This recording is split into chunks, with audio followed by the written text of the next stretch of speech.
before anyone says anything, I do not feed Kim stale food. All right? No, stop. No, stop. All right. Triscuits. I'm going to say it right now because I know they're going to throw me under the bus for this entire podcast. So I'm getting it out of the way right now.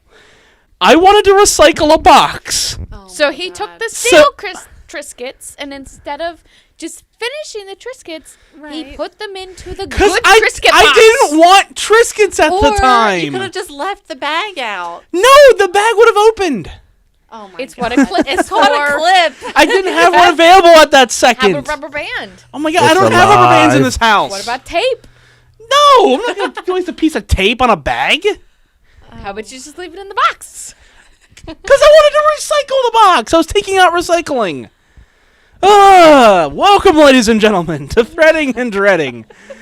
It's going to be a very angry podcast for me, apparently, but... It's because you try to poison your woman.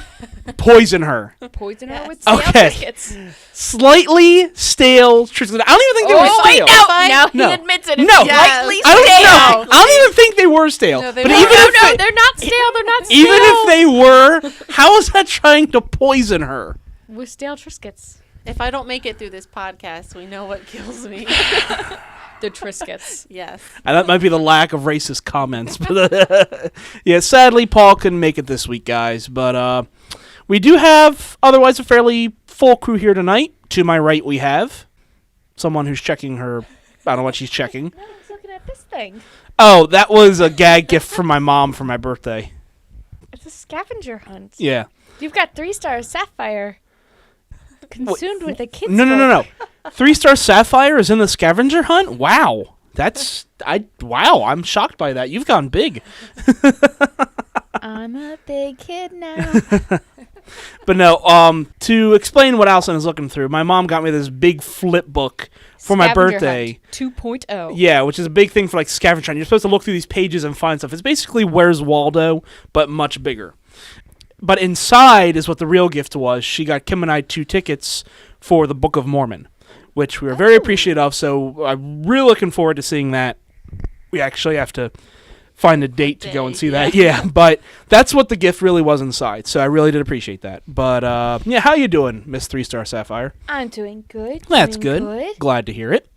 And across from her we have the girl next door. So we're going with that nickname now. I thought we were changing it. Yeah, that's super secret name. Yeah, we're not announcing her name yet. Yeah, we're sticking with the girl next door for now. I'm thinking about changing. Yes, and I thought we came up with a good one, but we'll leave it as it is for now. I thought she was like Chesty McGee or something. Remember dinner? Yeah, no, I like Chesty McGee. No, I think that's a good one. No, but via Skype we have Chesty Webby. Chesty Webby. No, Webby Chesty. Chesty Webb. Chesty Webb. I don't know. I don't know if that one works or not. But joining us via Skype from New York is a special guest of the show. He's on occasionally when he's here in person, and also on All of Our Hate. Please welcome Mr. Banzai Ben. Yay. I myself prefer Chesty McGee. What was that? I myself prefer Chesty McGee. See, it's a hit. I think that one will stick. Chesty McGee. I don't know about that. Your avatar is just going to be a bunch of big boobs. Great. It's going to be like Dolly Parton. It's going to be like those anime where there's like more boob than body. Mm-hmm, yeah. No, what it'll be, you basically like, you're trying to like fight your way over the boobs to look at the camera. Help me! I can't swim! Oh, Lord. I cannot. I think we almost have her blushing, though. Gentlemen, start your fan art now. But how's everybody doing tonight?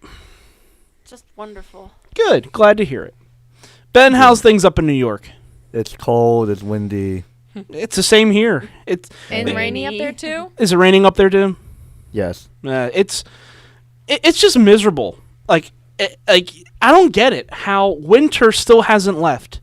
We get a couple of nice days, and then all of a sudden, boom, it's right back. Yeah. I had to turn my heater back on today. Oh, no. Plus, there's like 4 inches of rain expected over the next 2 days. Yeah. It's ridiculous. What? Go ahead, Ben. Well, I was just say that, like, Down there, you don't have it that bad because I also have an influx of assholes here. This is true. Yeah. Ben is swimming in assholes. I'm an asshole. Some of them do stink. It's a flash asshole warning in New York. Jeez. Careful of a possible fist to the face. Yeah. From an asshole. 80% chance of go fuck yourself. No, it's always 100% chance. I know I've said that before, Ben. I don't know how you can stand living in that city. Not really just that city, just any city. I can't stand city environments. They upset me. I just learned to basically keep to myself, and if someone looks at me the wrong way, I fart. I fought in your general direction. Okay. You have no idea how many times I crop dusted people in the subway. Why? Why, Ben? Because that's New York. You know what? I Deserved it. actually saw a clip the other day of I'm pretty sure it was in New York, of all these people on a subway train just all standing up on their seats because there was a rat running around inside the subway car. Have you seen that? I've seen that, and the worst thing is the next stop was actually in the next borough, so they had to deal with it for like an extended amount of time. Oh, that sucks.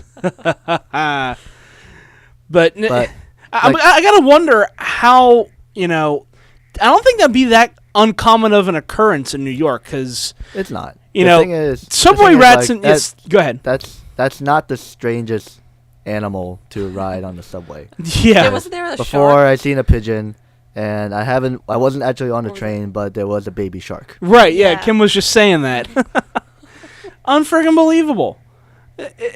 Sharks in the subway. Yeah, I guess alligators aren't that far off, Well, it's I'm the like a subways are just dolphin. a swimming good time. Obviously. I mean, we have dolphins already swimming in the East River. Yeah, I saw that. Now, so Dolphins, what are you doing? Don't swim there. I'm just It's looking for my poison like the porpoise in life. Triscuits. They jump out of the water just to get all the hypodermic needles off of them. Help me! God. Oh, friggin'. But, New York rats are like the size of fucking pachyderms. It's ridiculous. Cats. Yeah, no, they're massive. They're like a 14-pound rat. Yeah. Yeah. It's like, hey, look, raid. It's like, you can't hurt them. It's like, I eat pussy, literally. Bring it on. Really? Yeah, dude, you want to get high as some raid? Oh, look, some Do you pellets. eat pussy, Mike? Do you? Moving on.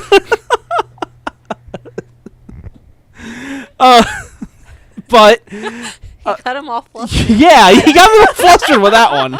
Hey, I'm just filling the part of Paul.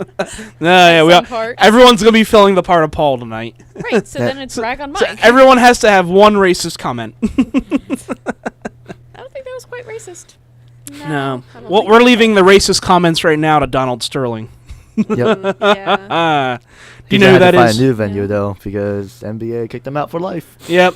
Well, we're gonna explain for Allison right now. She's not up on. Oh, wait, is that the basketball player who said something? Or no, the coach who said No, something? the owner. Oh, He's the the owner. owner. Yeah. He said something, he's like, oh man, I was just kidding. Or he was like, I don't really say that. No, what he said. Well, I don't know the exact quote, but basically, he's the owner of the LA Clippers, or soon to be former owner of the LA Clippers. But he basically said to his girlfriend, "Don't bring black people to the games." Oh, I did hear a little bit about this. Yes, and basically saying, "Look, I don't care if you hang out with them or eat with them or sleep with them or fuck them. I don't care. Just don't associate with them. Don't take pictures with them." Is what he Yeah, was saying. Because you don't associate with them, but you can fuck them. Yeah. Which is funny Isn't it because the opposite of that is what the KKK say, which is, oh, it's okay to hang out with them, just don't mix the bloodlines. So you got one side, which is hang out with them, but don't fuck them. And then Donald Sterling saying, fuck them, but don't hang out with them. So we have the gambit of racism. Dun, dun, dun, dun. Yeah. Full circle. He's probably now known as Grandmaster Sterling. Grand Dragon Sterling. I God. own a new basketball team now. It's called the Grand Dragons. Oh, God. And the uniforms are all white. Sir, we can't see out of these hoods.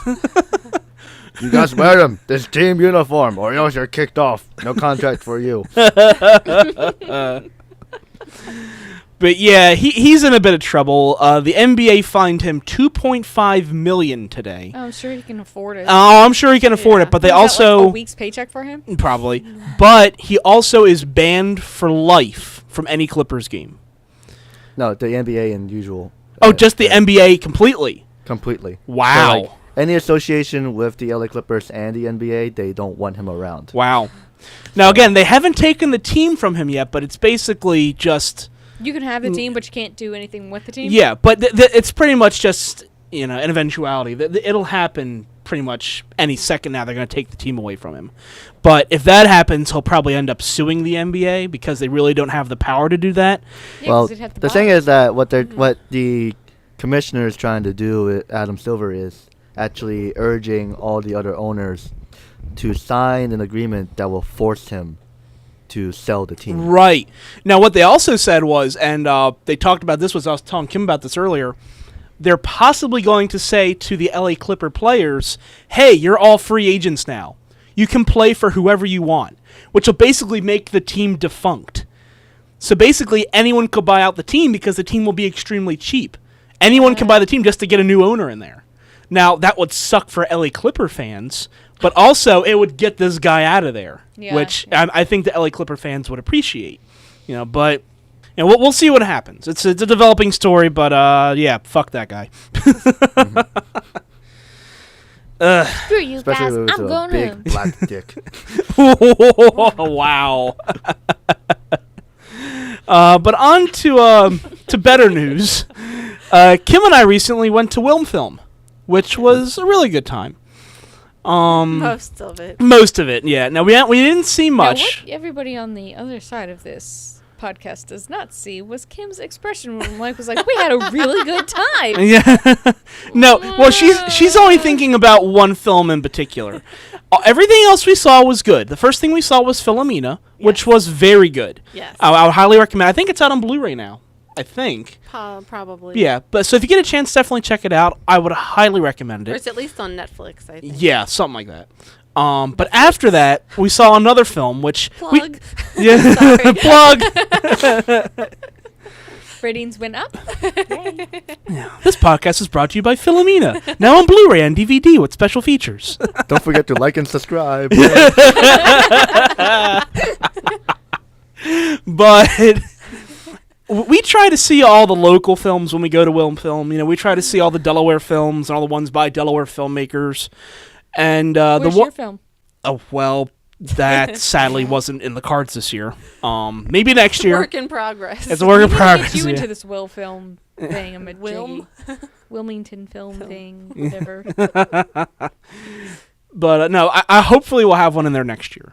That's at least the plan. And I got plenty of time to do it now. But anyway, we digress.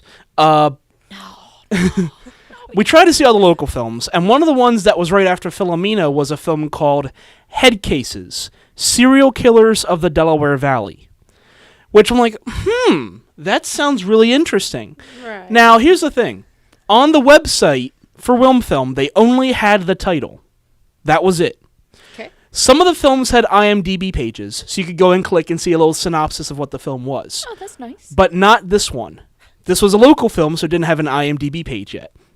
So I'm like, okay, well, whatever. We'll still check it out. We get there, and they actually hand us pamphlets for going into theaters that give you a little description of each film, and it gives you the description on this little pamphlet. And it says it is a pseudo-documentary. So it's a fake documentary. Yeah. Basically, it's a made-up story about these serial killers living in the Delaware Valley.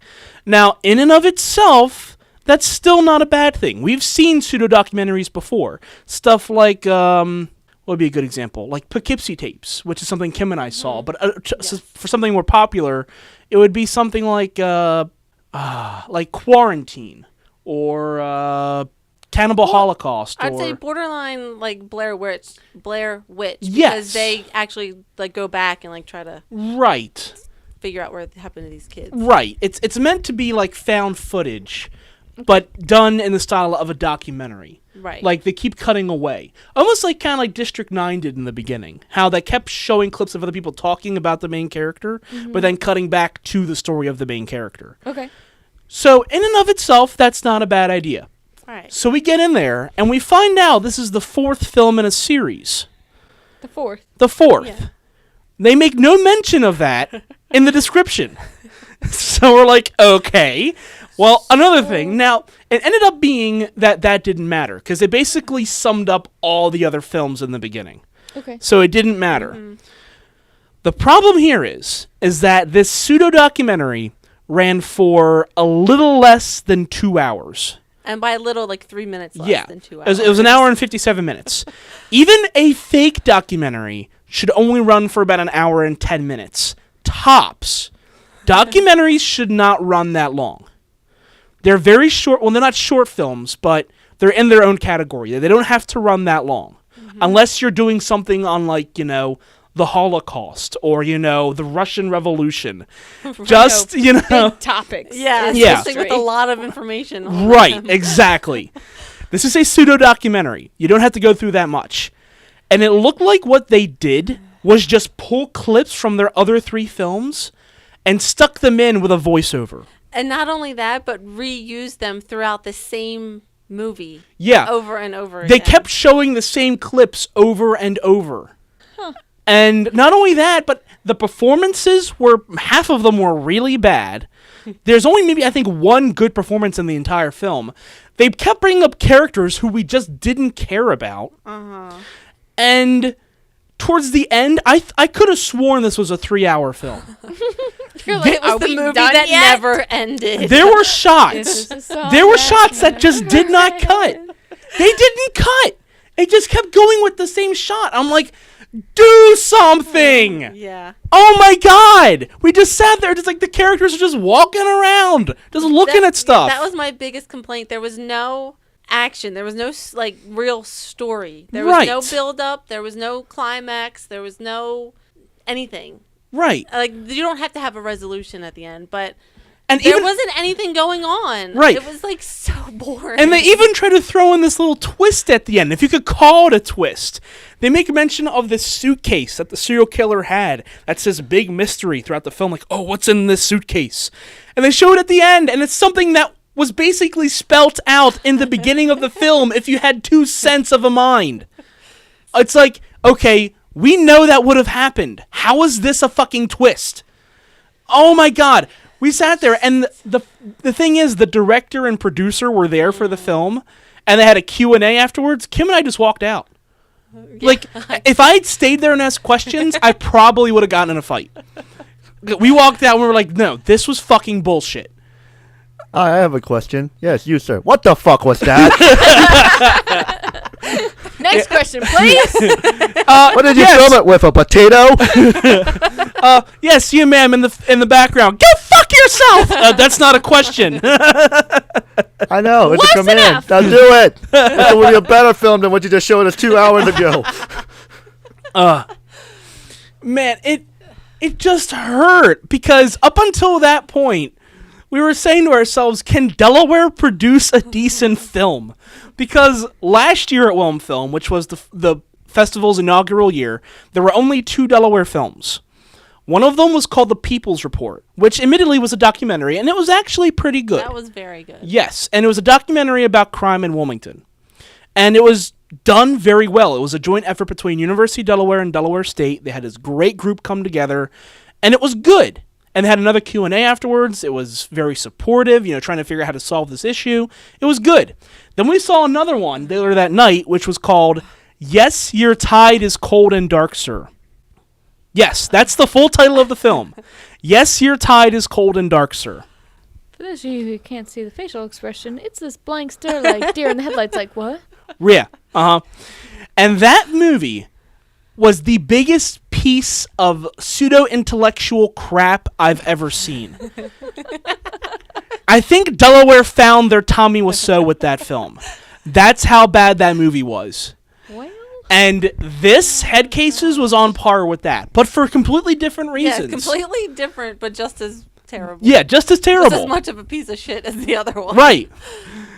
Luckily, and I say luckily, Sunday night we went to a collection of short films that were made either by Delaware filmmakers or shot in Delaware. Mm-hmm. And all of those short films were very good. And they were a million times better than yeah, yes, a billion times better. Yes, your shit is on the shit, and it's a piece of shit. Yes, your shit is on the shit with shit. And the shit cases put together. The shit cases. Oh, man. You forgot to give a plug for your drink. Oh, I did forget to give a plug for my drink.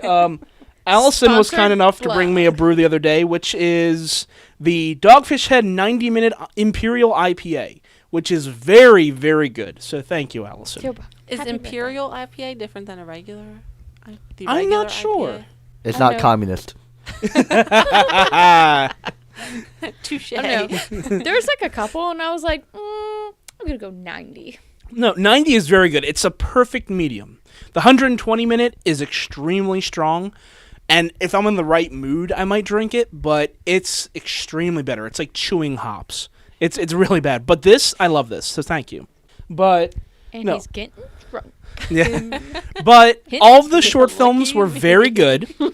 And she's a lucky girl. nearly all of the filmmakers were there. They all answered questions. And I actually linked one of them on my Facebook, which was not the best film of the night, but it was my favorite of the night, which was called The Call of Farquunglu. Oh, wow. Yeah, exactly. Can you say that 3 times fast? No, I can't. But it's called The Call of Farquunglu. I think I'm pronouncing that right. Farquunglu? It's a spoof. Yeah, Farquunglu. Wait, Ben, say that. Farquunglu?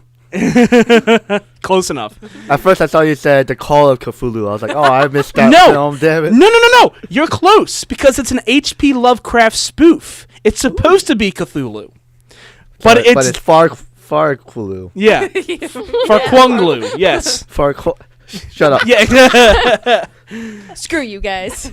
Say it Thor more times. I'm gonna stick my Thor more times, Ben. Thor more times. Anyway. I know where all you sleep. The movie, again, it wasn't the best. It was my favorite, though. It was done with Legos. Ooh. But it was really, really entertaining. And it was actually, the voiceover work was really good. The cinematography was good. There wasn't, like, jittery animation. It was well done. It was really well done. And it was funny. It was really funny. Yeah. It was basically saying, what would happen if you tried to raise a god in our society? Because guys try to interfere with raising the god. And they're like, oh, well, you're interfering with their religious rights. It's like, no, they were trying to summon an ancient demon god. Oh, so you tried to interfere with their freedom of religion. What? I'm trying not to let the earth be destroyed. Yeah. Oh, so you're interfering with religion. No, but if you get a chance, go on my Facebook and take a look. It is really, really funny. It's no more than 5 minutes. Yeah, I think it was only 4 minutes, 50 seconds, yeah. Now, not all the others were that length. Some of the others ran about 20 minutes to 15 minutes. But some of them, there's one called Recovery, which was actually a Civil War short film. No, the Civil War one was Retreat. Retreat, sorry. There's two, Recovery and Retreat, yeah. Retreat was I think Kim keeps him straight. Was a Civil War short film. And the cinematography was beautiful. It's actually done by the same person who did The Call of Farquunglu. It was? It was the same kid? Yeah. Oh, okay. You were there. I'm sorry, I didn't remember that. But I think the stale Triscuits are giving Kim the memory power. Anyway. So you shouldn't be mad, Kim, because apparently you have a better memory than Mike now. Apparently. I guess I should eat more stale Triscuits. It's that poison. It's heightening your sense. Yeah. Brain food that helps you poop. We're going to get into that later. Oh, boy. Anyway. Oh, come on. That was like a good lead-in, too. Yeah, it would have been if we were getting right into that trailer. But anyway. Retreat, I'm going to get off this in a second, but Retreat had amazing cinematography. Some of the best cinematography, I think, of any of the films in the festival. It was like, oh my god, like beautiful shots. And all of them were very well written. Some of them were amazingly performed, and it made me happy. I was like, okay, Delaware can actually produce some solid films. Yeah. And that makes me happy. Because up until that point, I was really questioning it. I'm like, I have real doubts that Delaware can produce anything except head cases and yes, your shit. You know? Your shit is on the shit, sir. Yes, Shit. your shitty shit. And the worst thing about that showing for Yes, Your Tide is Cold and Dark, Sir, at the beginning of the showing, the director was there, Christopher something, I forget his name. Christopher Shit, yeah. He stood up and said to the entire audience, oh, everyone, make sure you go on IMDb and Rotten Tomatoes and give this thing a perfect rating. Dude, fuck you! I made a point to go on there later and give it all 1 star. It's like, fuck you. And not just because he said that. If the movie had been alright, I would have forgiven it, but it was so bad, I'm like, no, I'm going to take time out of my day for a while to make sure that your film is panned, because this is fucking bullshit. Oh, man, that thing pissed me. Rein it in, Mike. I'm sorry. Bring it back. And he digresses. He digresses. But anyway, does anyone have anything else to talk about before we get into a little bit of movie news? I saw the trailer for Godzilla. We already saw the trailer for Godzilla. I know, Godzilla? Gojira. I wasn't here when you guys Gojira. did it, and I finally saw the trailer, and I was like, "Who's the flying creature?" Definitely not Godzilla. I was like, no, that's first I was like, when did Godzilla get wings? And then I was like, oh no, that's actually up for debate. No one knows who the other monsters are going to be in Godzilla. One of them looks like Gamera.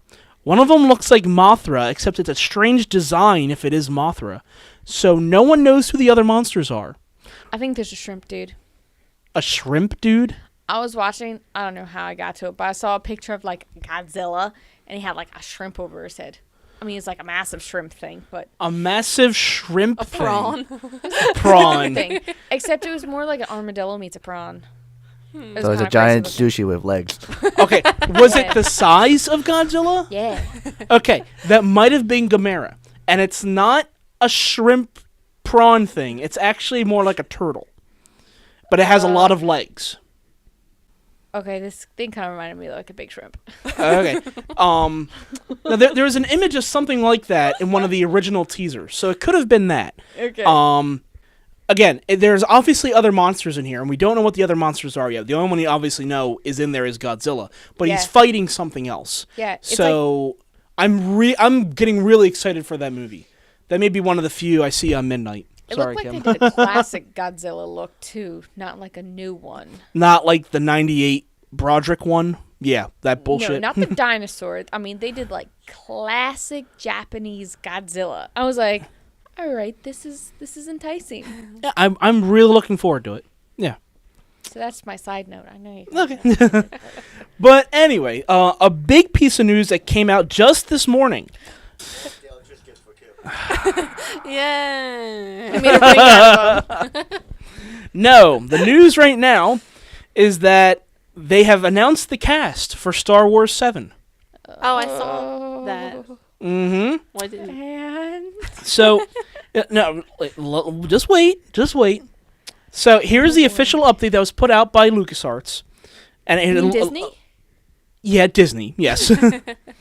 And what is possibly the most significant piece of intel on the new Star Wars since it broke that there actually was going to be one, the cast has been officially confirmed by LucasArts today in an exclusive photograph to go along with the announcement.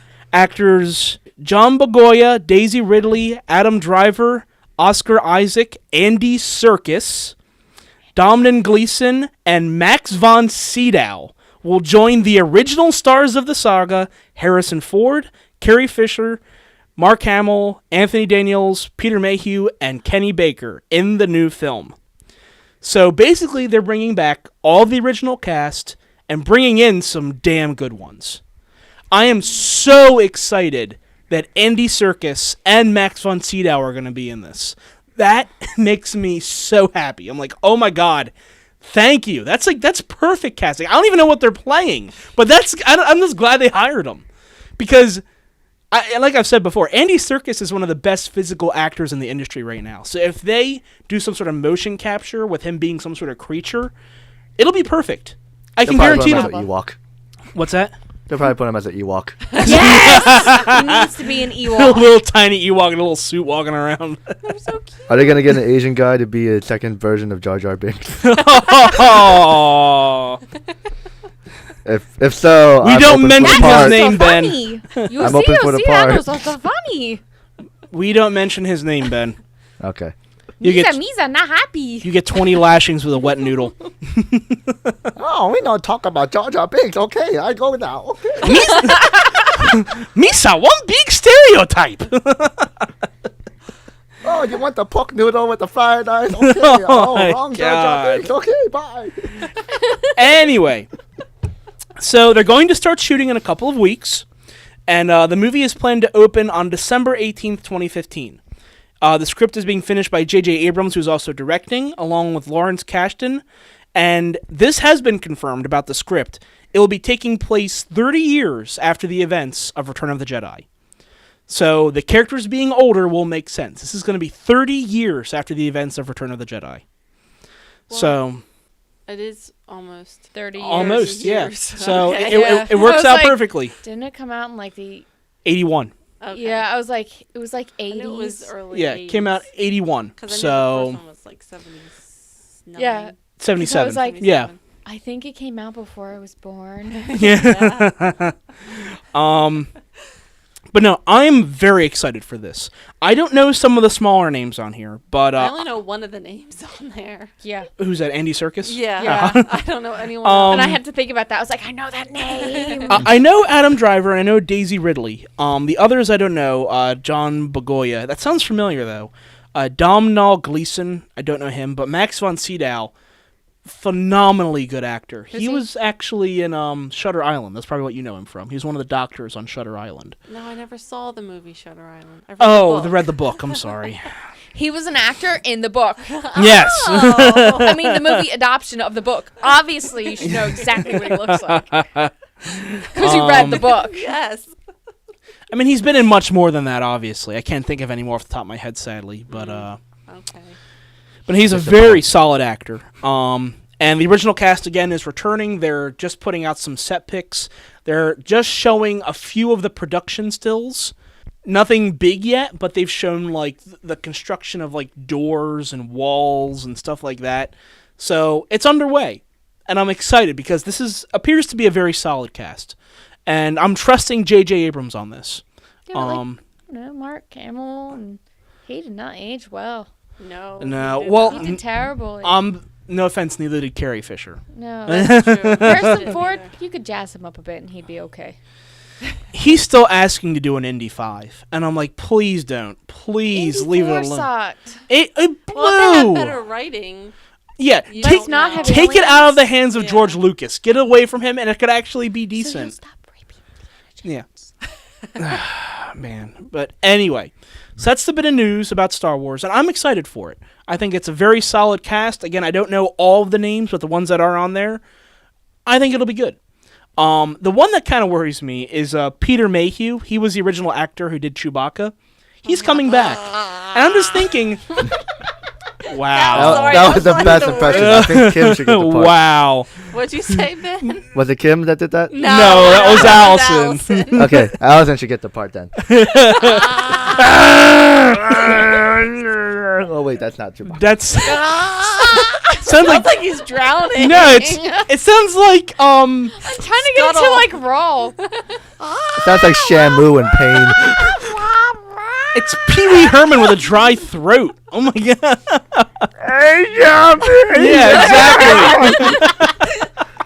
Chewbacca needs to go poop. There you go.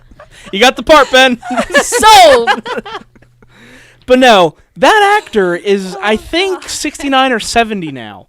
And you're going to make him put on that big suit again? Nobody's They going to can be prob- able to tell if it's somebody different. Yeah, I understand that, but come on. I They mean, could probably make it lighter though now. They than probably could. could. then. We have the technology. but Yes, we can rebuild it. but they're also shooting in, I think, Morocco, which is going to be a really hard climb unless they're shooting everything don't- indoors in AC. Don't forget that C-3PO and R2-D2, they got heat stroke several times. Yeah, they when did. Shooting. They did.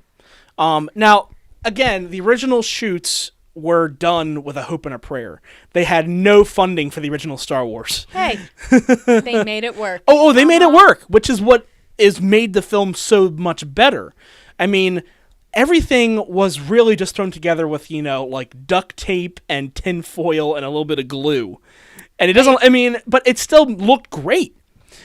It only has to last as long as you need it to shoot. Right, exactly. It can blow up on the last take as long as you finish it. Right, that's right. As long as you get that take. As long as you get the take. And I just pray they go back to that original feel of, hey, let's have these be tangible. Because that was one of the biggest complaints about the prequels. Hey, this is way too clean. Nothing looks real. It just looks like a digital environment. And while those digital environments could sometimes look good, you don't believe that anyone's there. Everything looks fake, Yeah. So make it a tangible set. Misa, no. Yeah. It's like Jar Jar Binks. to compare it to something else that's come out recently, the Star Trek series, which is also done by J.J. Abrams. He could have easily just made the entire bridge of the Enterprise digital. He could have just said, "Oh, let's just shoot everything on a green screen and make the whole set digital." No, he made a functioning set. And while it looked like sometimes he was in like a brewery, it was kind of weird. Like the actual engineering room looked like something out of like Anheuser-Busch. It was really weird looking, but it was tangible. It was real. It looked like those guys were actually moving through a real space. What? He made a real whole entire spaceship? Yes. Awesome. He made the entire Enterprise. That's how committed he was. That's impressive. It is They very released like impressive. a bathroom Fly. because apparently there hasn't been a bathroom on Enterprise for a long time. Like,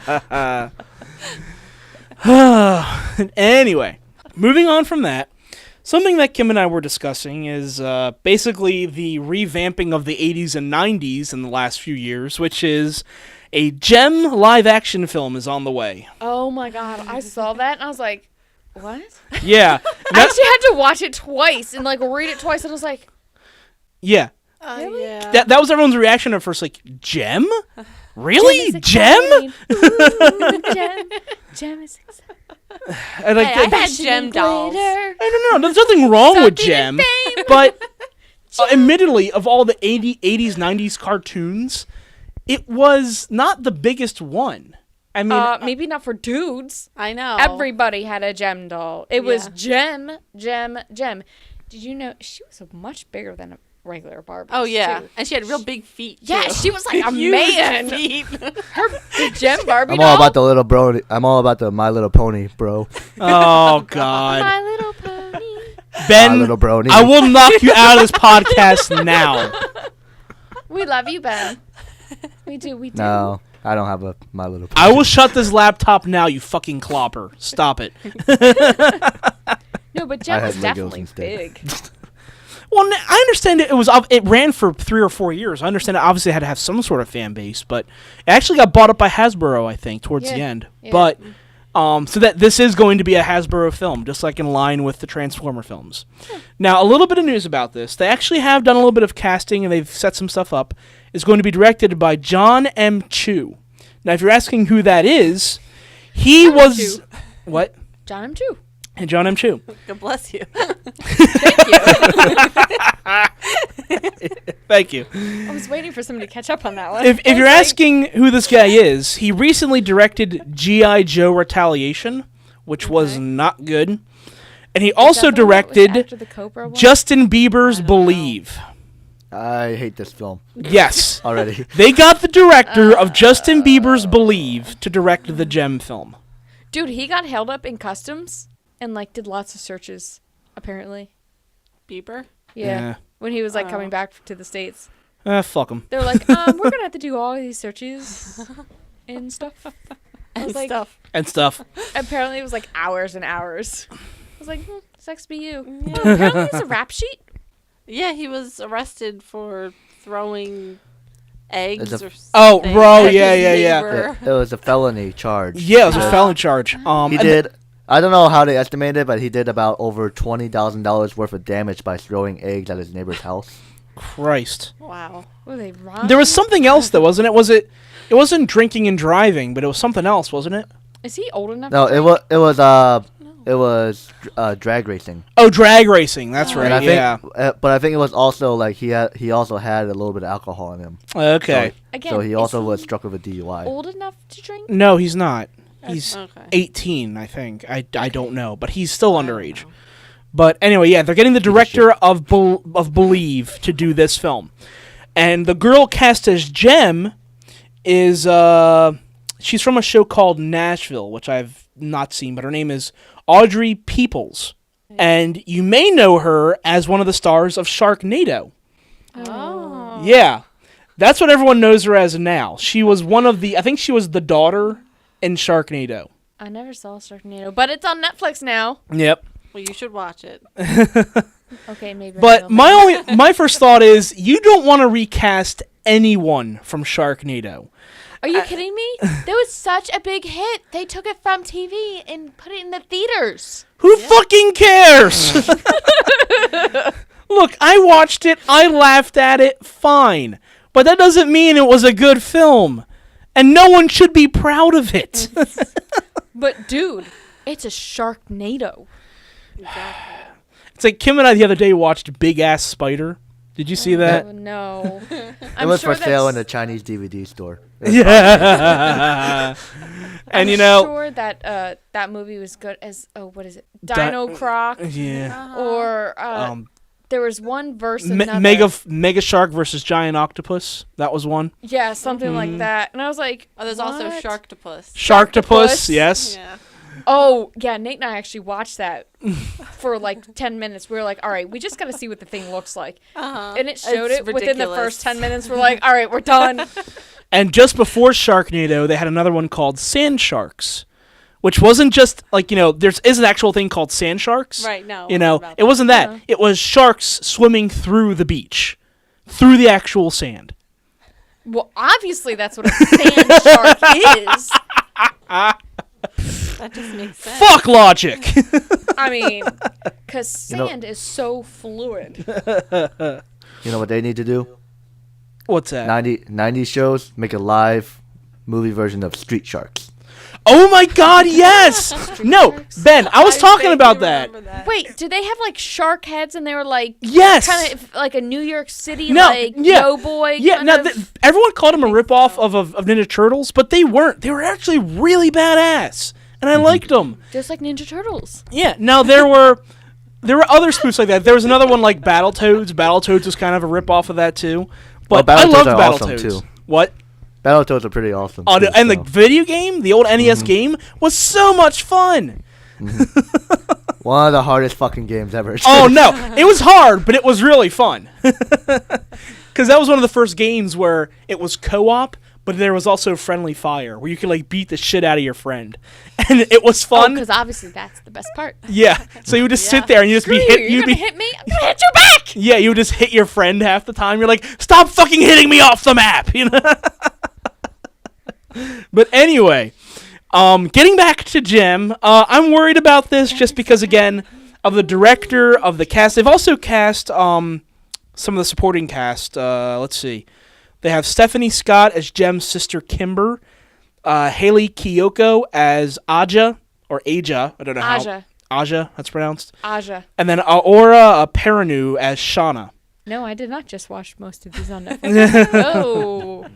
And yeah, the original show did run for syndication from 85 to 88, and then was produced by Hasbro, and the franchise included the line of dolls, which became very popular. Mm-hmm. So, about this, and here's two things about this. First off, I don't know why Hollywood is obsessed with so much 80s and 90s stuff right now. It's really cycling. It's cycling, yeah. But Well, I was going to say... What? go ahead, Ben. Oh, well, it's just more of the nostalgia feels. So then they know that they can bring people back out who are older, who will have money, and then they say like, they have money now. Let's hit them with the nostalgia feels. Movie, Yeah. boom, come watch it. Come have the feels. Watch us ruin your childhood. Yeah. Watch us make these new toys that your kids can now become nostalgic too. And then in 20 years, they'll do it again. It's a cycle. And, you know, to compare this to something which happened about 5 years ago, the same thing almost happened. And it started with Dragon Ball Evolution. And Ben Size sum up that movie.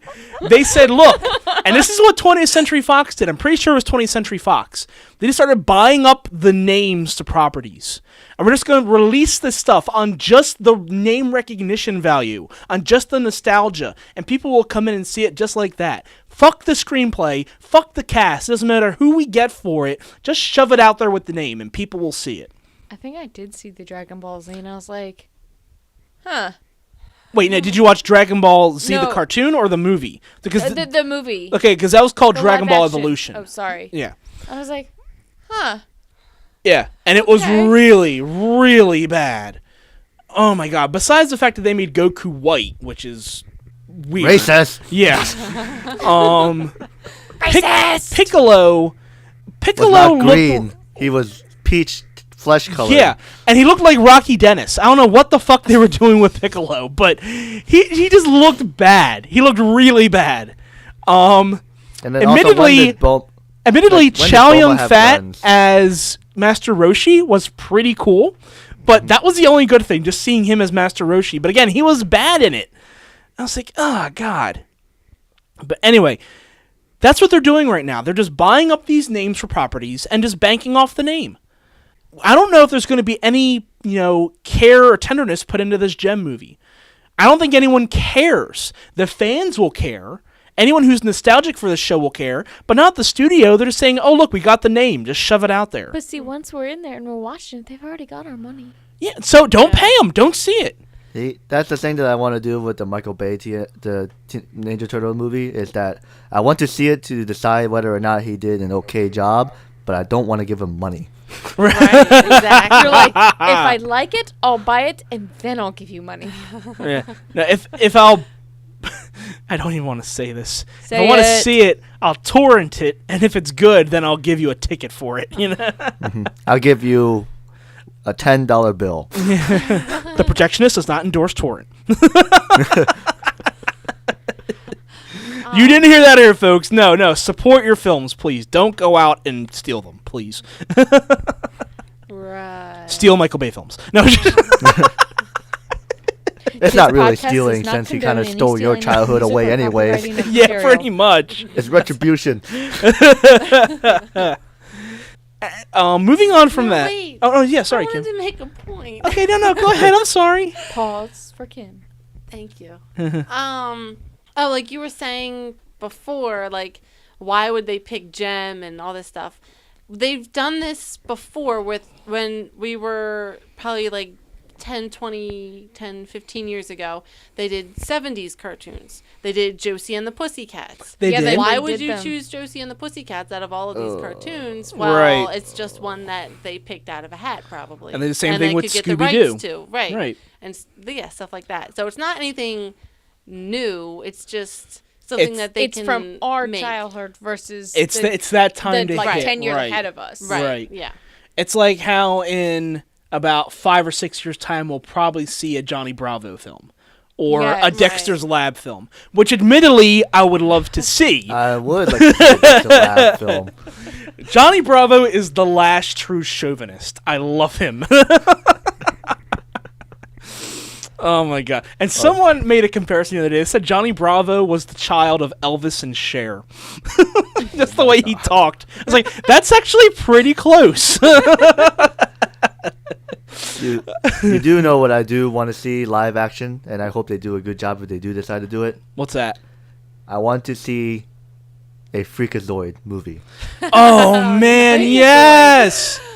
Oh, do you remember Freakazoid? I know the name, but I can't Okay, remember what it they was look done by like. the same studio who did Animaniacs Okay. or Tiny Toons. It was a superhero who was like a computer nerd who got absorbed into the internet and then became this superhero called the Freakazoid, who was basically just the most insane superhero of all time. He had like bluish greenish skin, And he had, like, a red jumpsuit. Yeah, he wore like a thing. onesie almost. Yeah, and he had his hair like stuck up, and it had like a white streak going through it. It was black. Yeah, and he constantly broke the fourth wall. He was almost the cartoon version of Deadpool. Deadpool. Yeah. Okay.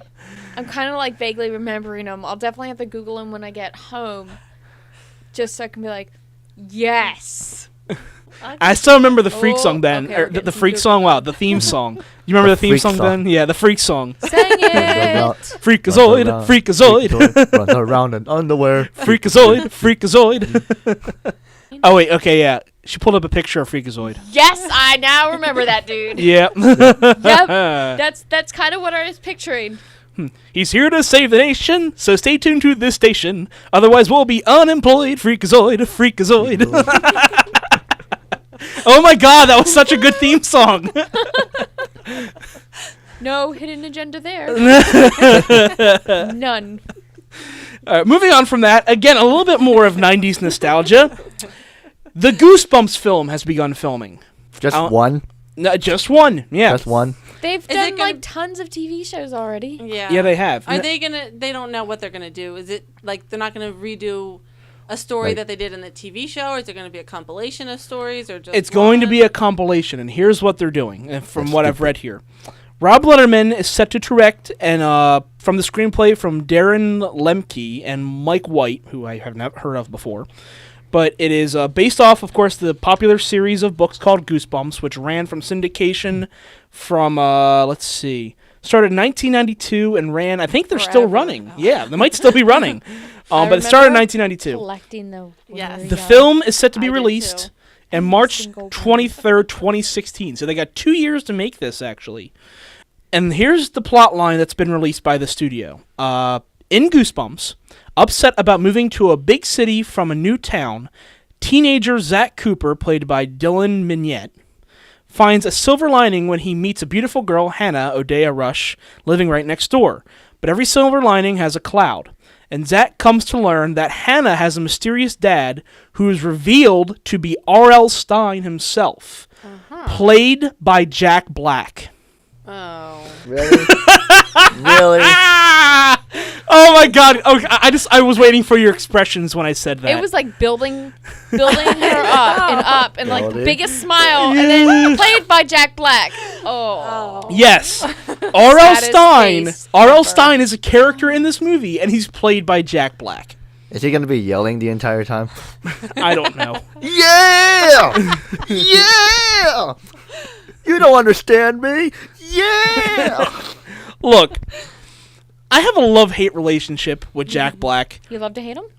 No, He did some good films. he's done some solid films. He's actually done some good work. I know people didn't like the King Kong film, but I thought he was good in it.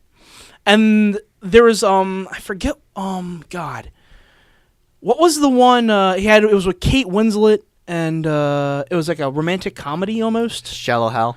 No. That was Gwyneth Paltrow. No, I didn't like Shallow Hal. That's what I was like. I was like, nope, that's not No. Kate Winslet. No. There was a movie that was kind of a romantic comedy, and it was him and Kate Winslet, along with two other couples. And I wish I could remember what it was called, but he was actually good in that too. He was actually strangely charming. He did a good job. But then he's done stuff like Gulliver's Travels, and Shallow Hal, and like he was in a Biodome. It's like, No, he wasn't. No, he wasn't. yeah, he was part of Tenacious D. Yeah. There was no There was no Biodome. Pauly Shore. Yes. Tenacious D was They in had a it. cameo in the film. When? Must have Towards been- the end, when there's a big group of people around, they're actually playing in the background. They're singing just before everyone congregates to the Biodome. Yeah, trust me, I remember it. It was the one highlight of the well, film. if he was just singing in the background, I wouldn't. That's not like Okay, fair enough. But anyway, the same thing. I mean, there was the Tenacious D Pick of Destiny. I never saw Yeah. that. It was. Admittedly, the album for that was quite good. I did It like that was. album. But anyway, again, he's done some good work, but mostly he's done bad work. And I don't know what this is going to be. I I don't know. I don't have the image of Jack Black as R.L. Stine. Like, I imagine, like, a goofier version of Stephen King when I see R.L. Stine. You know, like, kind of like this kind of a hermit character who just kind of sits in a back room and writes these stories, but it's just kind of a goofy guy. That's what I imagine when I see what. Yeah, I don't think he's goofy. I was thinking like the Crypt Keeper. Because R.L. Stein didn't just write Goosebumps. He wrote a whole bunch of other like teen scary books. Yeah, really? R.L. Stein books, and then there was the Goosebumps series, which R.L. Stein, like more teenagers. Yes. Goosebumps, like middle schoolers. Interesting. I did not know this. Yes. Oh, I have a ton of these books in my house. No, see, no. I bought the yeah, I could bring you some. I bought the Goosebump books when I was a kid. I think I had like up 1 through 30. You know, there was like I remember the ones I really like Say Cheese and Die and The Haunted Mask and Did you know, I found this out a while ago, but Say Cheese and Die, the main character was actually Ryan Gosling. Oh yeah, in the show. Yeah. Really? Yeah. Huh. I have to go back and watch that show now. Huh. Because like I didn't believe it at first either until I actually went back and I looked up.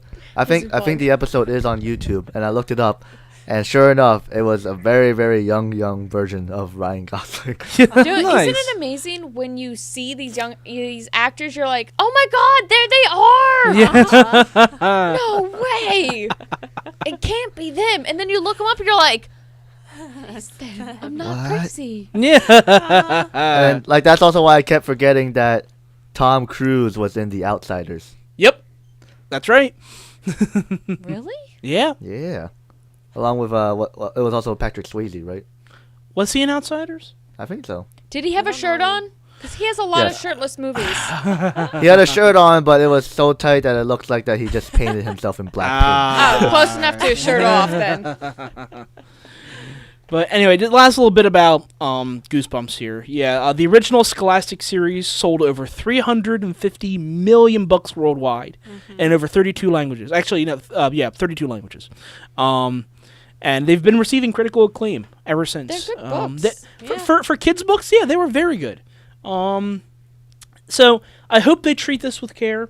I hope, again, it's not just them grabbing up a name and banking off of it. Right. But and hopefully, if the way that you describe the movie, Jack Black doesn't have to be in it a whole lot. No, he doesn't have to. He's just his dad who's writing these books. Right. That's true. Telling the stories. So right. Mostly it would be about the stories. It could be a thing of him saying, hey, I wrote these stories based off of true life events that I've experienced.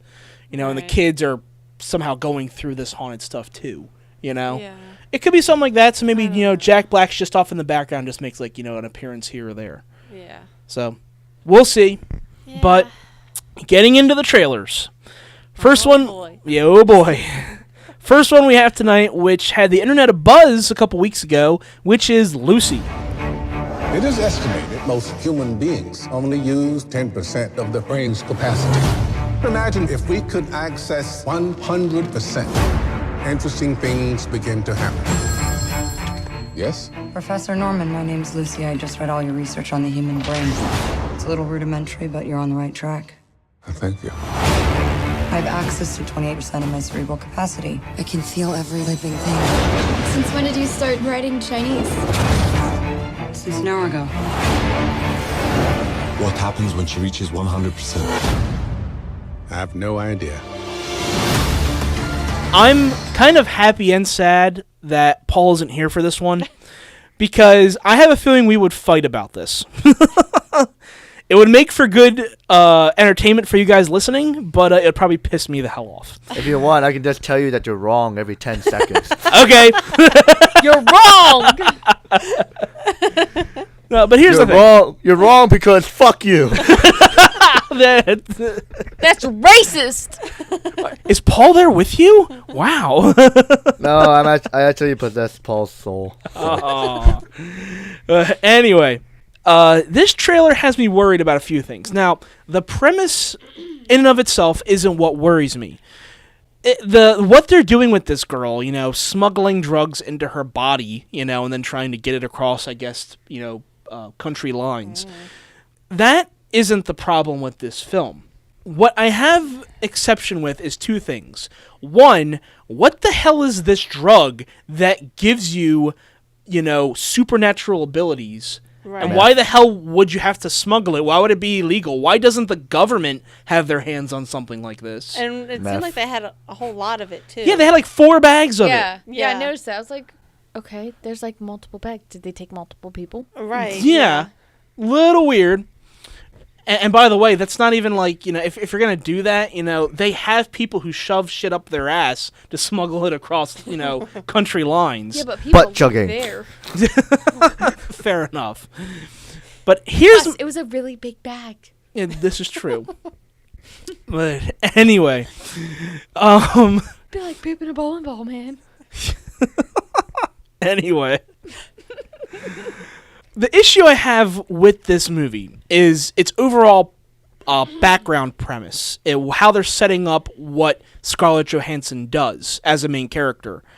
Morgan Freeman says at one point that mankind, or the average human being, only uses roughly 10% of their brain. Yes? See that? As we rewatched it, I noticed that while that was a urban myth, or I don't know if that's the right word, but like something people used to think. So he kind of changed it. They said it is believed that people only use 10% of their brain capacity. Not 10% of their brain capacity, which is a little bit different. Now, It's what do you think? That's a lot. Now, what do you mean by capacity? Do you mean they only use 10% of their potential, or just 10% total? 10% total is what he was saying before. Excuse me. That was Gross. burping to the mic. Yeah, I apologize for that.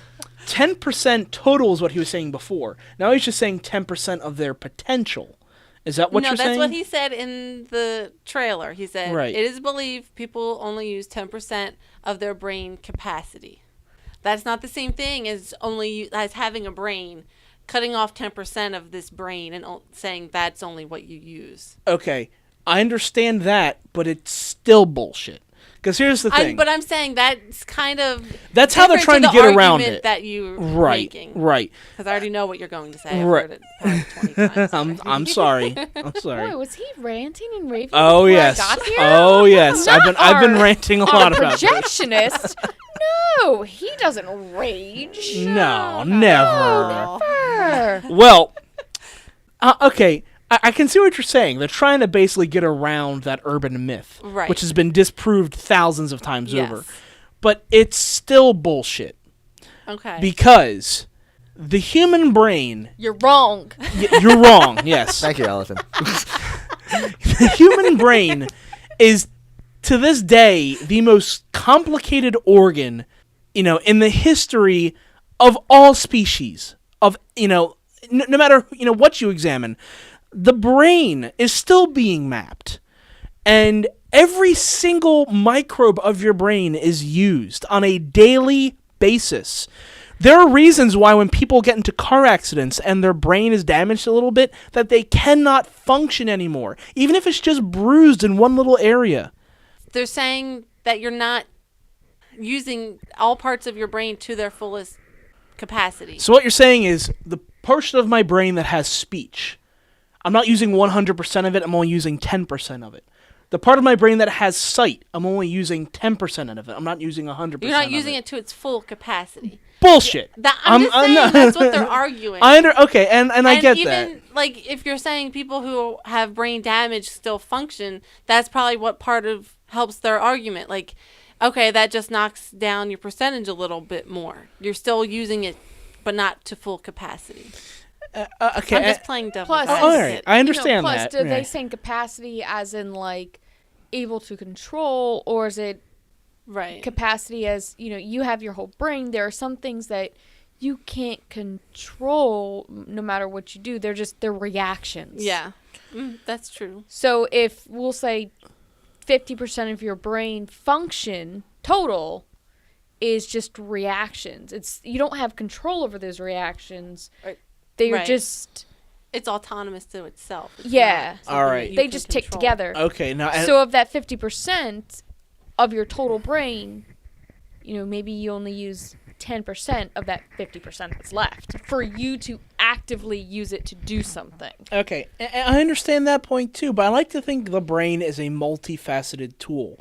We have those abilities. We have, like the old Young Frankenstein test, which is between, reactive and cognitive abilities, which is, him trying to knee the guy in the groin and him reacting, and then him clamping it off, and then he doesn't react.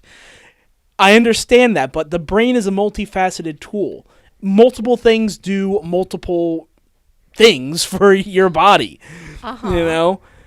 I just can't get past this. Now, that aside, I don't know how... You're wrong. I don't know how increasing your brain's capacity to function would allow you to time travel. Yeah, no, that That part was is kinda totally frou-frou. ridiculous. That's bullshit. I could see how she could analyze things a lot faster. Yes, because yes. it's like just speeding up a computer. Right. It's not that you process more, it's the speed at which you process that allows you to process Right. more. Right. And there's a lot here that I there's a lot here that I understand. Her being able to read a new language and understanding a new language. Sure, that'd be fine. Her being able to, problem solve more and, and have faster reflexes and, and that I can get too. Yes. Or, even being... Seen in the Matrix. Yeah, like seeing people, Right. and that's even a possibility too, because now she's seeing, like alpha waves and beta waves, Right, she's stuff not that the average seeing- human being can't see. Even that I can buy into. But in what universe can a drug make you time travel? And look, or just a wave of your hand makes right, People the whole fall down. world. Yeah. Except to one person. Right. Yeah. Right. Yeah. and look, I love sci-fi. I know I have to buy into some bullshit sometimes in order to get... Some. Sometimes, a lot of the time.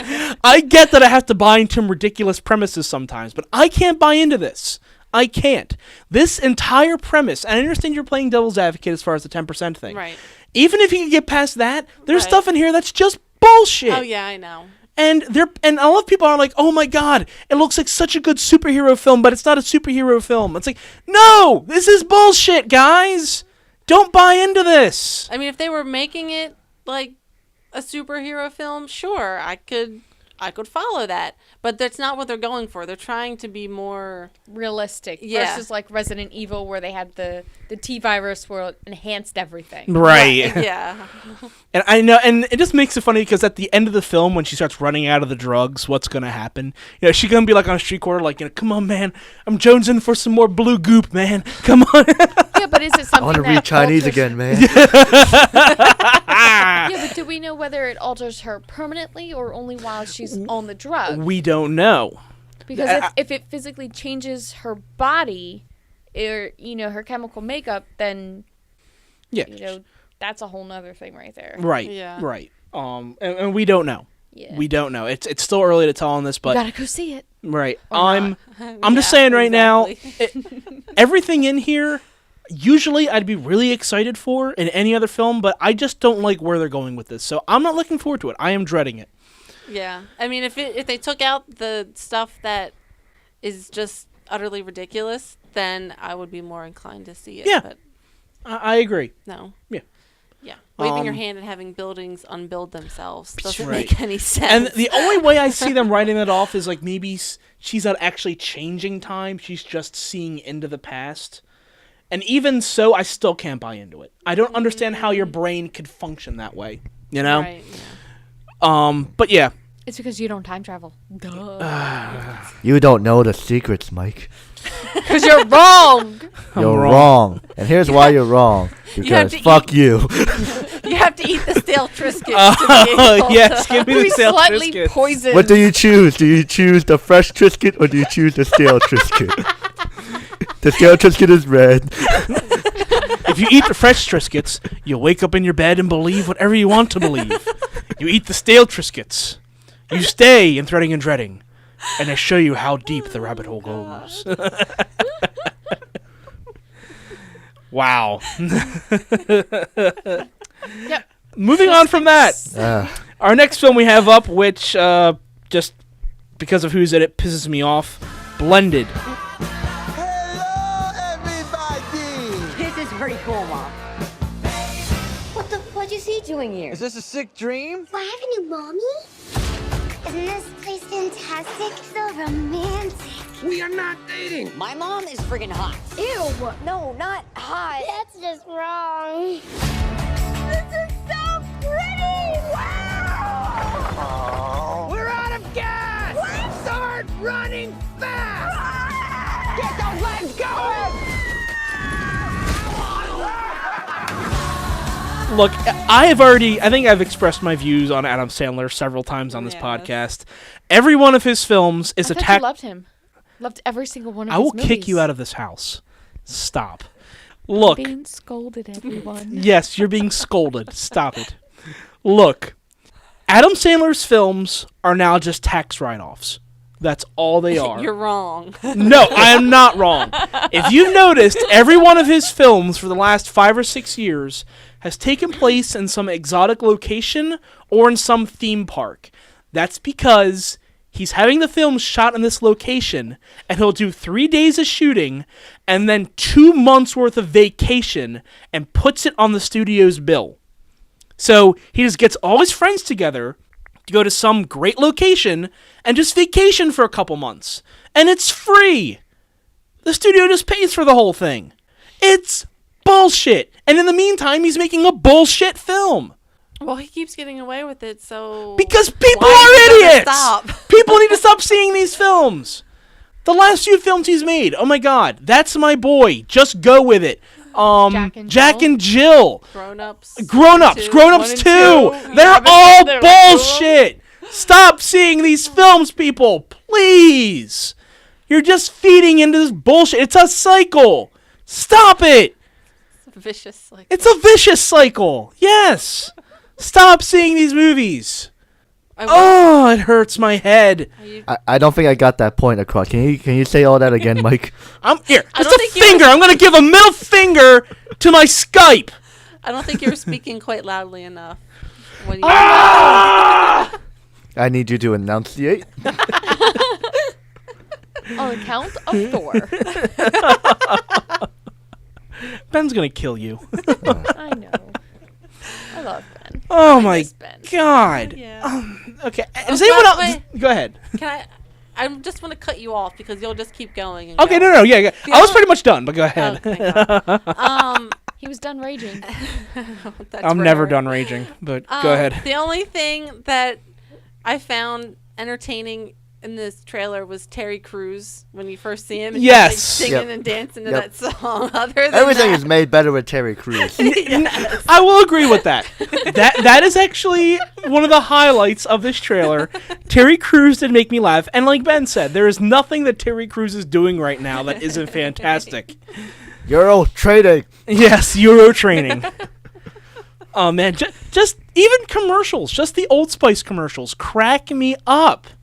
That he's doing great work, and yes, he has been confirmed for Expendables 3, so he'll be in that, and I'm looking forward to that. That's fun. I don't know if he's being a racial stereotype in this because it is in Africa, but let's hope not. No, it's just before President Camacho comes to power. Yes. It has electrolytes. It's what plants crave. But you need to give it water. Water? Like from the toilet? Folks, if you haven't seen Idiocracy, go see Idiocracy. It's fun. Anyway, moving on from that because I don't want to rage anymore. The next trailer we have up is Neighbors. Just wanted to say welcome to the hood. You're welcome. Also, if you could maybe just... Keep it down. Anyway. Make sure if we're too noisy, call me first. Don't call the cops. Okay. I'll go tell them to... Yeah.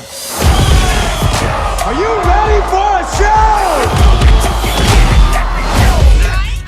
Call the cops. That almost seems so lame. Do it anonymously.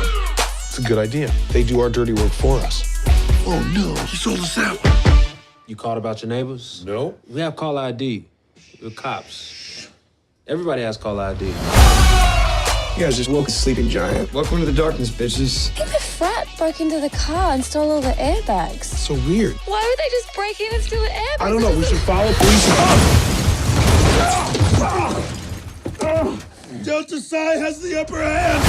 I'm a little Love Zac Efron. No, look, Zac Efron, I hated him at first, yeah, but he's actually had a few films where I laughed at him. Really? Yeah. No, seriously. Were you laughed supposed at to him laugh because at him? Yeah, when you're supposed to laugh at him, yes. Really? Yes. Like? What was the one where he's the adult who becomes young again? 17 again? 17 again? Yeah. Or something like that. Oh, Yeah. it was like Dennis Matthew Quaid played Perry the or something adult. like that. Yes. Zac Efron. Okay, that was kind of funny. No, here's the thing. I That thought I would wasn't hate it. bad. It was one of the last films I think I had to watch at the theater when I was there. He wasn't bad in it. I was like, I want to hate this kid, but I didn't hate him. I thought he was actually okay. Like cute, okay? It's the same thing that Paul and I talk about with Justin Timberlake. I want to hate Justin Timberlake, but the guy's talented. He's a cool guy. And Zac Efron's kind of become that. He's a decent actor. And he started off his career with a bunch of bullshit. He grew out of Disney. He grew out of Disney. And he grew out of Disney the right way. He didn't go out and say, oh, I need to be an asshole or a slut in all of my films. Or drug addict. Or a drug alcoholic. addict. Yeah. He actually said, oh, let me actually be a decent human being and make some decent films. That's the way to go about it, I think only he and Justin Timberlake were the ones who actually did that right, I don't know. What? Who else would you say did it right? I don't know. The first person that popped in my head was Selena Gomez, but she's still kind of younger. Yeah. And she made Spring Breakers. Is it a movie? Yeah. Well, that doesn't mean that in real life she's, Oh, well, no.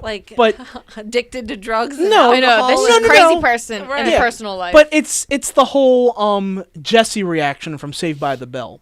The girl who played Jessie on Saved by the Bell. Yeah. She played the part for so In long that she had Showgirls. that that nice good girl image. So she felt she had to rebel and go do Showgirls, which was a piece of shit. Well, Selena Gomez did that. She was playing the good girl for so long that she went out and did Spring Breaker. Really the good girl. But she was Disney. Okay. So was Britney Spears. Yeah, and we saw what happened to her. I'm just saying. Then Selena Gomez made Spring Breakers, which, along with Vanessa Hudgens, I think is her name. Hutchins, whatever her name is. Along with two other girls. The other girl from High School Musical. Yeah. Yeah, right. Basically, all that film was just, hey, look, it's 17, 18-year-olds being scantily clad and being offensive. Yeah, that's it. Okay, well, I'm just saying that I can't think of something off the top of my head, but there's probably someone else. Right. Now, again, that's just a film. She just had the reactionary film. She hasn't gone down the toilet as far as her life yet. Yeah. Right, and that's good. Let's hope she does it. Didn't she get rid of Bieber? Probably. I think so. Yep. Yeah. If she's a smart girl, good. yes, she Yeah. will. She's good. But anyway, getting back into this trailer. This is one that I'm a little confused about because it has some highlights in the trailer, stuff that genuinely made me laugh, and then stuff that just made me groan, like the condom joke. Oh God, that's terrible. Yeah. Not because the image of a baby chewing on a condom, but the joke afterwards of the doctor. Oh, do you want to keep it? Thought you guys would want to use it. That's not funny. Yeah, that was stupid. That's not funny. Who would think that's funny? And I'm afraid that it's jokes like that are going to permeate through this film. Now, there's stuff in there that genuinely made me laugh. There's the early on when they're taking pictures with their baby and the baby's chewing like ice, like blue ice. Uh-huh. And it's just like, frozen Gatorade and it's supposed to be baby Eisenberg. That cracks me up. Little things like that crack me up. And stuff that Zac Efron is doing and saying with his friends. There's some funny stuff in there. But oddly enough, it looks like the unfunniest part is going to be Seth Rogen with his family. It's like, I never thought I'd say that Seth Rogen in a movie with Zac Efron would be the least funny one. Yeah. I don't know. I'm worried about it. Team Zac Efron. Woo! Yeah. Yeah, and how many airbag jokes are there going to be in this movie? At least two. At least two. Yeah. And I think I've seen a third somewhere in another trailer. So I mean, if they go up to 5, they'll have the same safety rating as Volvo. Yeah, pretty much. What is that, 5 airbag rating? 5 airbag system? Okay. All right. This podcast brought to you by Volvo. And Netflix. And Netflix. Oh my And god. Dogfish. What in Dogfish? Way too many plugs in Netflix in this podcast. Hey, dude. It's like really good. No, I love Netflix, but we gotta stop plugging them. They're not paying us. Hey, y'all how you should get 'em be too. Yeah. voting for these and liking these so Mike gets sponsors. If Mike has sponsors, we'll make more plugs. Does anyone else have anything else to say about Neighbors? Neighbors? Yeah. Nah, not really. Not really. No. Yeah. See, and Just one of those, like, I don't... Seeing trailers for comedies anymore is just, like, I'm not really interested in them because they could be so bad. They show you the only funny parts of the whole movie, and you're like, well, where's the rest of the funny? Yeah. I'll just wait for these movies to come out on Netflix. I'll watch them there. That's the sad dichotomy about comedy movies. Do you show your best stuff to bring people in, or do you save your best stuff, but then maybe don't draw in your audience? That's the same problem that horror movies have. This is true. This is very true. What can you and can you not show? Right. Because do you want to give too much away? Or you just want to tease people just enough? I think... did I just segue us into the next trailer? I think so. Yes and no. Ah, damn it. I tried. Yeah, sorry. Let's make it a good segue. You need more stale Triscuits, Kim. That's what Danger, I need. Will Robinson. Danger, danger. Moving on to our next trailer. One that has me just groaning with whatever happened to the studio, which is Planes, Fire, and Rescue. There she burns, fellas! Watch your altitude. Dusty crop hopper, the air racer! Crap hopper! You're smaller than I thought, but that's okay. Thanks. You came here to become a firefighter. Uh-oh. Look, spilling mud on people makes for sad campers. Big party at my lodge makes for happy campers. You understand? Answer is yes. Yes. What? Huh? Look, Pixar, what are you doing? They mashed cars with planes. Yeah, okay, you know what? We're going to take a time out. Pixar, it's just you and me. Let's talk, okay? What are you doing? What the actual fuck are you doing? You were the best animated studio in Hollywood. The best. You were making films that were making adults weep. Openly weep in theaters. You were brilliant. Then you went off and made Cars 2 and Planes. Now, in between you had Brave, which was along with Monsters University, which was a little bit better than meh.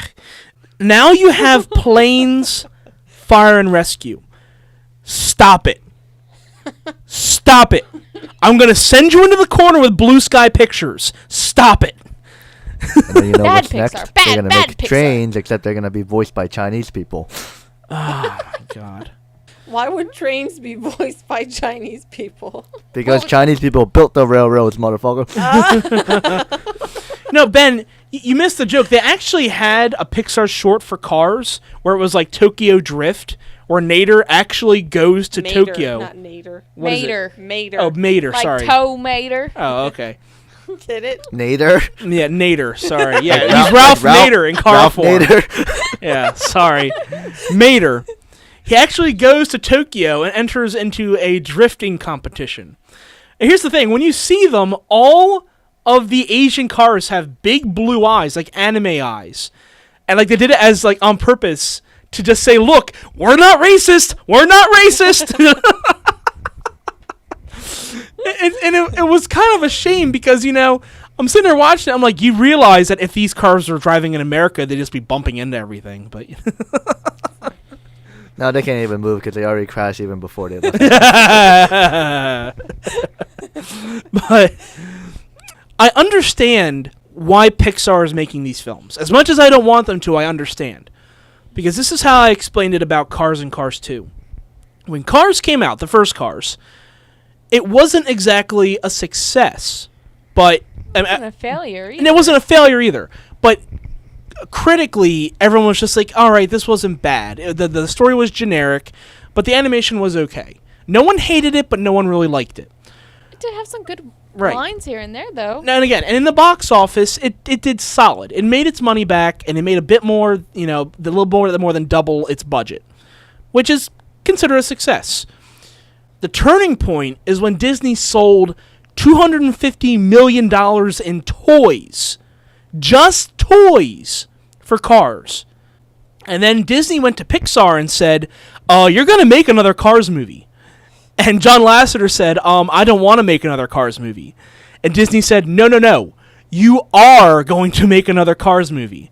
Because we want another $250 million in just toy sales. We're greedy sons of Yeah. bitches. So they pushed out Cars 2, and it was the worst Pixar film to date. Yeah, pushed it out of their ass like poop. But they made another $250 million in toys. That movie wasn't a success. It was one of their first flops as a studio. But they still sold $250 million in toys.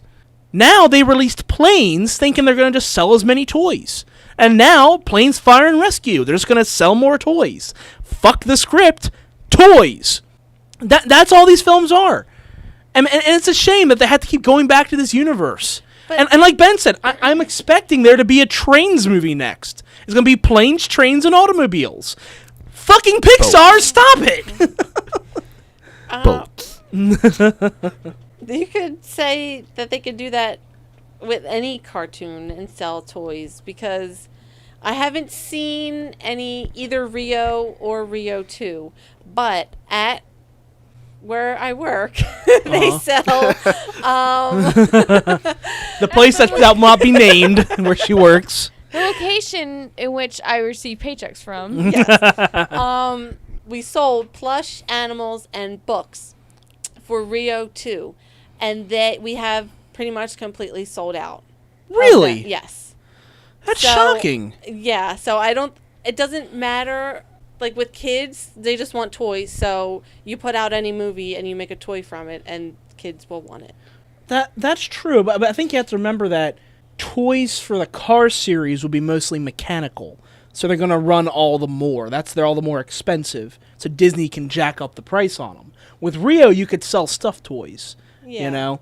But I'm just saying as an example, like it's just. Oh no, and I get what you're saying. Out of everything, right? Yeah, and I get what you're saying. Yeah, it doesn't have to be any particular brand. If you market it enough and you have a good enough story to start off, I think the kids would buy anything. Yeah, yeah. It's like with Brave. You know, little girls were eating up that doll and that style of princess for a while. Yeah, they loved it. Like bow and arrow things. Right. Yeah. That's still going on. That Nerf Rebel series, which I think is just stupid. Why can't you just have regular Nerf guns for girls? You know. Those girls don't play with Nerf guns, duh. Bullshit! My sister and I loved our Nerf guns when we were kids. Dude, I still play with Nerf guns right now. Are you kidding me? And it's just a Nerf gun. You don't have to have these bow and arrows with, you know, like tribal tattoo patterns on the side and then pink bows. Stop it. Aim. That's all. Yeah. They don't have to be pink and black. Stop it. Hit. But you just stick with the standard orange and black. Yeah, that's fine. Yeah, buddy. Okay. No, what are you going to say? Nothing. Oh, okay. Getting back to Planes, Fire, and Rescue, I don't know if they have the original cast returning for this. I do know that in the original film, Dane Cook was the lead plane. Dusty, I think, was his name. I never saw it. I don't know. I never saw Planes. But I do know that Dane Cook was the lead plane. Dane was the plane. Yeah, Dane was the plane. The plane. I need more of those stale Triscuits, damn it. Will you get off it? Christ. My brain capacity is decreasing. That's because they were stale. They were sucking away your brain capacity. Anyway, this, I don't know. I mean, at least with Planes, they had the whole racing thing going on, you know? It's like, it's fire. Oh my God, I'm sorry. I keep burping. Your brew is making me burp, Alison. Not my problem. Probably stale. That's Kim's. No, it's kind of stale. It probably is stale. No, it's not stale. It's perfect. No, it's perfect. I mean, but go ahead. when you first gave us the list and it said planes, fire, and rescue, the first thing I thought of were those old like commercials for those movies where it was like trains, or planes, and it was my God! planes that they like videotape for kids to watch. That's a perfect analogy. Yeah, I remember I see those commercials still occasionally. Yeah. You know, it's like tons and tons of jets, you know? Yeah. Exactly. Sunday. Yeah. Yeah, it's like they have those collections of just shots of trains just going everywhere. Right, yeah. You know? And I'm like, what kid would watch this?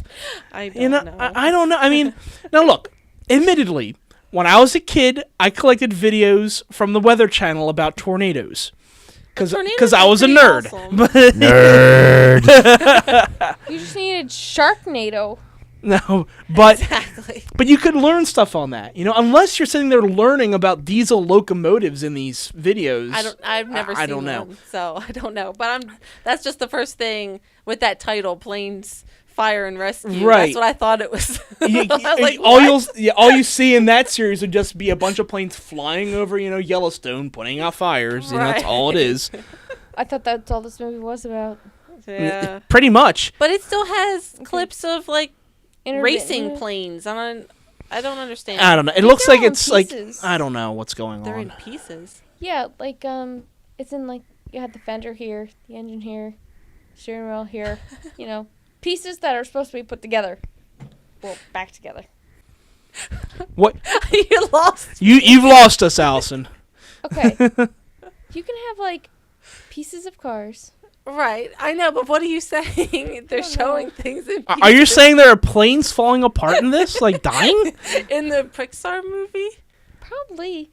It kind of felt like it was going to be like this dramatic movie.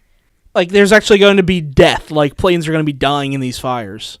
Well, it just Because felt that would be interesting. I'd be like, okay, let's go with that. That would make the movie better. Yeah, it would make the movie much better. Oh no, I ran out of gas. Oh, God! I'm gonna land in the fire. But I'm just saying, like, when they were showing, like, the music with it, it was very, like, this dramatic, like... Oh, yeah. The courage Oh, music, this yeah. courage and strength. And you're like, I thought this was a kid's movie where they're supposed to have fun. Right. Now, admittedly, they still have that terrible pun humor that carried over from Cars. Like, pickup trucks.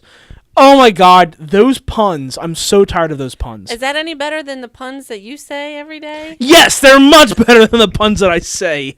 Wait, their puns are better than your puns? No. My puns are much better than their puns. Their puns are better than his Oh, my puns. God. Okay, reverse that. Strike that, reverse it. Strike that, reverse it. I was about to say, if you're unhappy with puns, I don't think we can be friends anymore. No, look, in the first Cars had so many puns in it, and I got by it. Cars 2 had even more puns. And in Planes, just in the trailer for Planes, there's so many puns. You got tired of the car puns, left you exhausted. Oh. And on that, we're moving on to our final trailer of the night, which is As Above, So Below. 370 feet beneath this point is a hidden chamber that might contain a critical missing piece of our history. How are we supposed to get down there? Catacombs. There are 200 miles of tunnels right underneath our feet. They're holding the remains of 6 million corpses.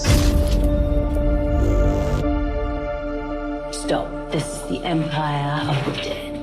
These are human bones. We go through here? Let's do it. Keep it slow and steady, yeah? I think I'm stuck. Just breathe with me, please. It's okay. What was that? Can I just say, Yeah.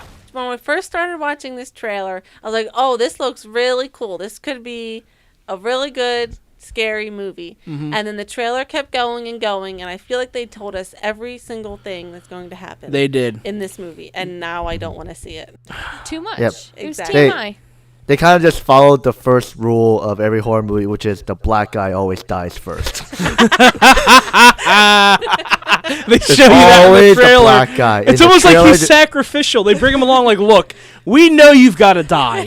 All right? Yeah. We're going to crawl through this tight space. Down. Yeah. You're going to die. Let's just get it out of the way. All right?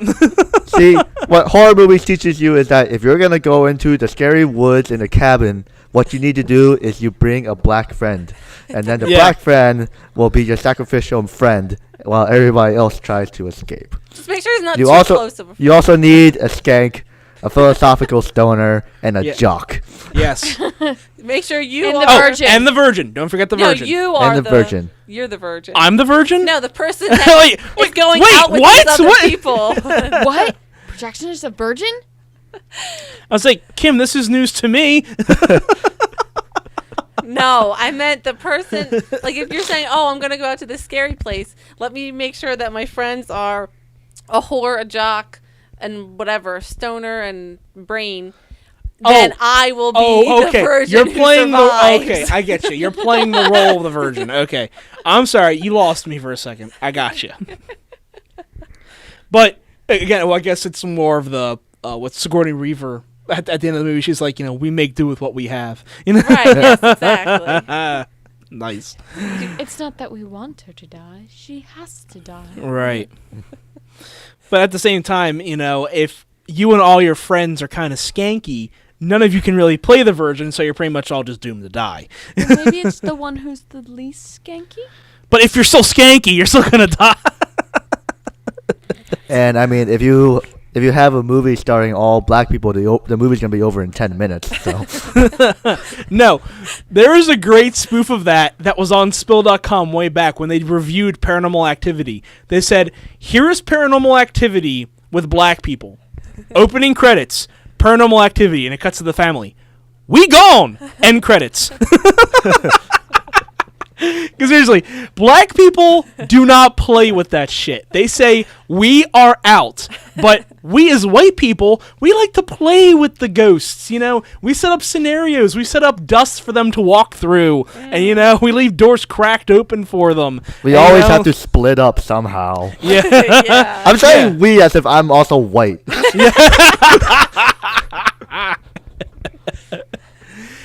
I don't know what Asian stereotypes play into horror, except for like the Ring stereotypes. See, the reason why you don't see any Asians in American horror movies is because they're always at home studying. No, I can't go out and have fun. I got to study for calculus test, okay? Oh my god. That would be a great spoof film right there. It's like the friends who didn't go to Cabin in the Woods. They're sitting there studying. I wonder what my friends are doing right now. No, I can't think about that. I have to study. Oh, man. Then you have the parents sitting at home, dad's reading the paper. Where's Jimmy? Oh, he went with some friends out to the cabin for the weekend. Oh. Okay.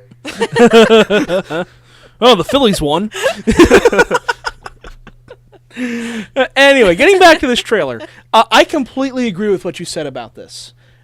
I like the premise because this is an actual place. Yes. The catacombs Very of creepy. Paris. Yes. An extremely creepy place, which, I don't think I would, even if I had like 20 friends with me, I don't know if I'd ever want to go in there. Yeah, especially not like at night. Oh my god, it's catacombs built out of bones. I think like the first bone in Skull Wall, I'll be like, I think I'm done. Yeah. I've seen enough. I think I've gone far enough. Yeah. I think I know where this is going. How am I going to turn around? Let's not add to this. Right.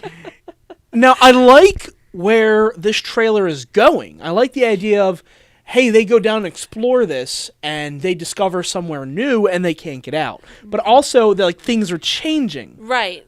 Like, they're slipping into hell. Sorry. Yeah, and I just think that's part of the problem. Like, when you first watch it, you're like, oh, what's the scary thing that's happening? Or is it haunted? Is it what's going on? And then they just basically tell you, oh, you're going this is the to hell. inscription over the gates of hell. Yeah, and right. Make you crawl That- your belly, and I'm like, I liked that line, but that should have been saved for the movie. Exactly. it shouldn't have been in the trailer. Yeah, if I'd seen that in the middle of the film. They could have said, "Oh my God, what does this say?" Right, and then cut. Yeah. That would have been perfect. Yes. You know? And then when in the middle of the film you find out, oh my God, they're actually slipping into a circle of hell. Yes. That would be cool. That'd be a great reveal. Yes. Because then all this stuff that you're seeing, and you're like, a car on fire when there shouldn't be a car down there. Right. Stuff like that. Piano with the weird key. Yeah, the weird exactly. key from your childhood. Yeah, that would be cool stuff to figure out. It's like, okay, it's hell. It's playing with your mind. To reveal in the movie, not in Right. the trailer. Now, that being said, despite the fact that this trailer spoiled a lot, I still kind of want to see it.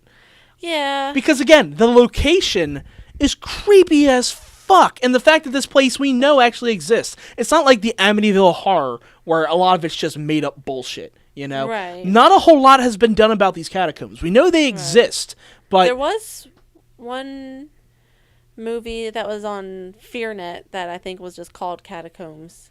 Oh, it was a little more like a documentary, though, I think. No, it was a movie.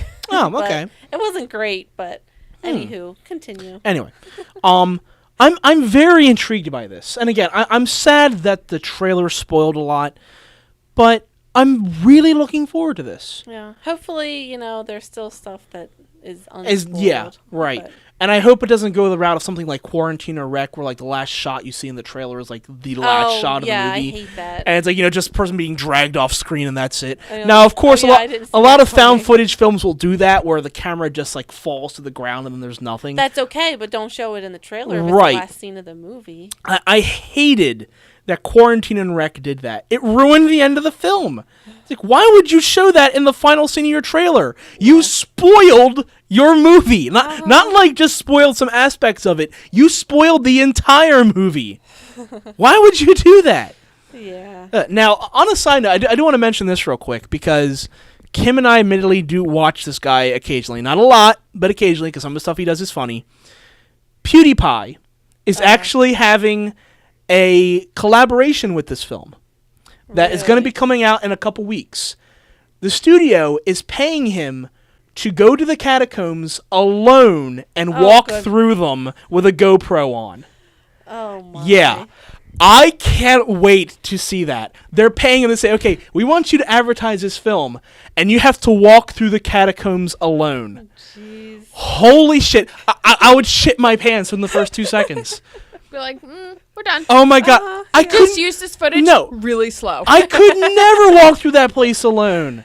No. Oh my god. And like I don't know how much they're paying him for this, but it's not enough. Like, oh my god, kid, get out of there. Oh my. No, thank you. And he's all happy about it. It's like, oh yeah, it's gonna be like one of my live horror games experiences. Like, no. You're gonna die. Get out of there. This isn't one of your games. Those are real dead bodies around you. Yeah. Those were a living, breathing Oh my person. gosh. Not a bunch of zeros and ones. Yes. Man, I wish him luck. Maybe it is. Oh. Because you are Triscuits. Yes. But Poison Triscuits. I think when that comes out, we're going to have a little discussion about that to come back to this trailer, because I know a lot of people hate the guy, but he's actually done some good stuff. He's done a lot of charities and things like that. He's not a bad kid, and this looks funny. Like, this could be really entertaining, so I'm really looking forward to it. So anyway, that's all we have for the night. Ben, did you have something to say? No, I think. Well, no. Well, I didn't cut you off, did I? No. No. Okay. Well, that's about it for the night. We did have one more trailer, but you know what? It just came out a couple days ago, and I think we're going to save it for next week when Paul comes back, because I think it's one he's going to want to talk about. But until then, I want to thank... Cliffhanger. Ooh. Dun, dun, dun. Dun, dun, dun. Dun, dun, dun. I want to thank Miss 3-Star Sapphire for coming by. Hello. I want to thank the girl next door for coming by. Maybe one of the last times we used that nickname, but I want to thank Chesty Kim. McGee? No. Yes, I want to thank Chesty McGee for coming by. Until she debuts her new name, acknowledging Chesty McGee. that. And I want to thank Banzai Ben for coming by. Thank you for joining us, sir. You're wrong. We'll try and have you on more often if we have an extra mic or not, but hopefully we'll have you on more. If not, then you'll definitely see him again on All of Our Hate. Don't know when we're going to be recording that next, but we'll definitely see him on there. When I'm not sick. When you're not sick, right. Oh, feel better, Banzai Ben.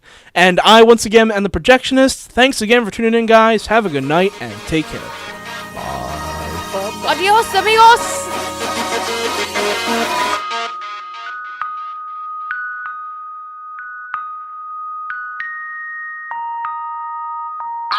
Hey!